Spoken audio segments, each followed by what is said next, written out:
Well, good evening, everyone. I hope this finds you well. Andy Spoons here, and tonight, because it is pretty late in the night right now, but I've had a lot of questions with people asking me how I achieve these facets on the back of the bowl, and so I wanted to give you a little bit of a tutorial, just a quick run through of how I go from a flat profiled bowl to this faceted style.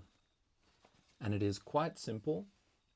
We won't muck about too much. So what I've done here is this is a cooking spoon that I've been working on, and I've left a little bit of thickness. Haven't brought the bowl down too much. I've left some thickness on the back because I'm going to be planning to facet this.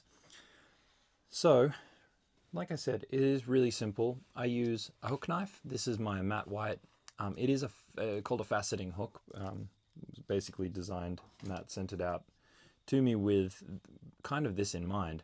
And so I'm left-handed, which would mean that usually the sharp edge would be on this side. But in this case, I'm holding a right-handed hook, so the sharp edge is facing away from me, which means my action is a push cut, where more often than not you would be pulling the blade towards you. So with this push cut, really simply, all I do is I make sure that this face is as flat as it can be, and we'll work through this together. I find my center point, and I'm always doing this by eye, but I've kind of set in these two facets here to start with. I've got my center point right here, like I said, just by eye. And what I do is I make an initial facet, just trying to make sure that it looks pretty centered, and then in one pass, you can already see that first dimple. I try not to go back through it. That one's a little small, so maybe I'll do it just once more. But it is good to try and get the entire piece done in one go. You can see that's one piece done. Now, once I've got that center, that doesn't change. I stay around that. And all I do is I move one space to the side, trying to cut out around the same length, and then the other side. Again, trying to do it in one go. That one moved a little further forward, so what I might do is bring this one a little further forward, just to try and even them out a bit. And then again, out to the side, and then out to the side. And what I'm trying to do is match up these two centers. Now you can maybe see that one side is a little bit further out than the other. So to match that, I think what I'll do is I'll make both of these outside facets just a little bit wider, so that it looks like there's 1, 2, 3, 4, 5, with the two on either side, basically center, and then one on the other side. So now I've got this little kind of run. Hope you can see that properly. There you go. Yeah, that little run of facets that run up the sides. And then all I do is I go to my two middle points, and let's just go this side, doesn't really matter which side, and I'm trying to meet out in the middle. That was a little high, I might end up correcting that. And then I pull this one back and meet it in the middle. Again, just trying to do my best to get full passes here, and then again, just evening this out. And I'll probably have to climb up just a bit to get out to the outside edges, which I will try and do in one pass here and one pass here. So you can see that I'm starting to creep my way through. And then it's really just making sure that you're keeping yourself, again, because it's a pretty organic process.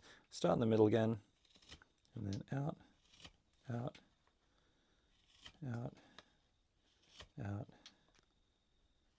out, out. And then the same thing, joined in the center, making sure they're as joined in the middle as I can, and then out. And you're trying to finish that cut with a little bit of a flick so that you don't get any tear out. And I'm just making sure that this section looks a bit more complete. And then just to check, it's always nice to kind of look at it from a few different angles so that you don't lose it. So center, center, and I'm back to my center again. So there. And it doesn't have to be perfect because these facets, and again, this is for a cooking spoon, so, you know, this isn't going in your mouth. Maybe if I was doing facets on the back of something that I was going to put in my mouth, like an eating spoon or a tasting spoon, I'd be a little bit softer with these cuts. But you can really, I think you can see that. Can you see that? Let me see if you can adjust that. There you go. So you're starting to see those facets form. And then all I do is push out these final ones right to the front. Doesn't really matter if these ones are perfectly uniform. You just want to line them up. And then there you have it. I hope you can see that. It's sometimes quite tricky depending on the light. I'll get some better shots of it for sure. But you can see that there's still enough density there. I'm going to bring the top of the bowl down. And that's really all I do. Maybe sometimes I'll just adjust these facets once I'm working on them. But that's it.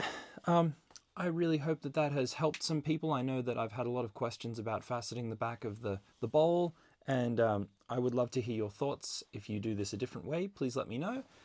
If you like what you see, please consider subscribing and liking the channel, and letting me know in the comments what you'd like to see next.